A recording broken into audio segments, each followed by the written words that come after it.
wala kaming tiwala sa darating na eleksyon ito. Bakit paliwanag mo, Yusek? Bakit? Ito na ang hukus-pukus nangyari na. Ha? Nagprinta sila ng baluta. Authentic, genuine, at readable sa ECM, Electronic 6 million ballots. Iwan ko lang kung 6 million o mas malaki. Mas malaki pa yan. 6 million lang ang report. Bro, alam ko. Kasi, bakit alam ko? Ako po ay nagiging executive officer ng Foundation for Clean Elections. Tumulong po ako noong araw, noong may dinadayak sa dagdag bawas.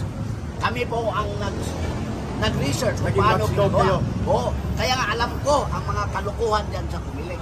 Ngayon, umaandar na naman. Magiging walang saysay ang eleksyon ngayon. Dahil, anong gawin? Ibibintayan ng mga taga-Comelec. Wait, kasabwat si Marcos, si BBM, si Lisa, si Martin, o lahat na dyan kasabwat. Bakit? Dahil gustong ipapanalo ni BBM ang kaniyang 12 na mga senatorial candidates. 12-0. Pati mga congressman nila. Pati mga congressman nila. At yan sila magbabayad din. Kasi pagdating sa sa counting, ang i-distribute, yun ang kasi pipilapan na nila yun. Nagtagaan ko kayo, Yusek Ben, ha? Halimbawa, ang inaamin ng Comelec na nang lumabas ang unang desisyon ng Korte Suprema na may mga kulang na kandidato na dapat ihabol, pinatigil nila ang early printing. Ilan ang balota na inamin ng Comelec? 6 million ballots. Ang 6 million ballots nagkakalaga ng 22 pesos per ballot. That's 132 million pesos. No, 132 million pesos na balota. Yun lang ang inamin nila. May punto si Yusek Ben. Paano kung 10 million ballots? Okay? At ito, tapusin ko lang yung sinasabi ko kanina.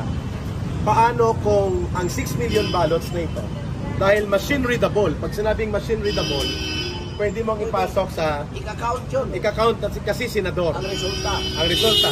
Party list. Pati bababa. Pati sa Davao election, pwede.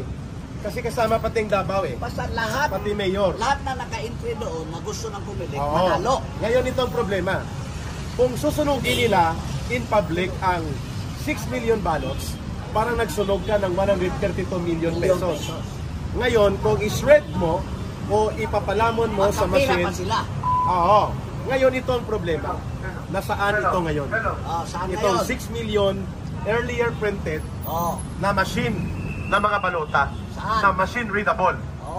So, may punto po si Yusek Ben Ranke dyan.